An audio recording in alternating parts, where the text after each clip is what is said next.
Today's July 16th. Going to do a cold start video of my Bentley Continental flying spur. It's been sitting for about a week. Show you it has the soft closed doors.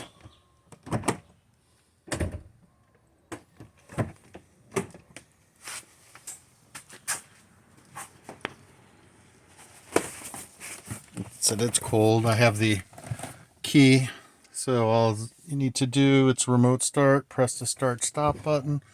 Close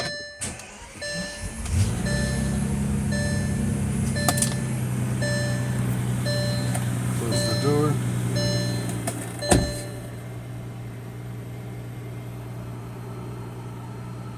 That's it. No issues.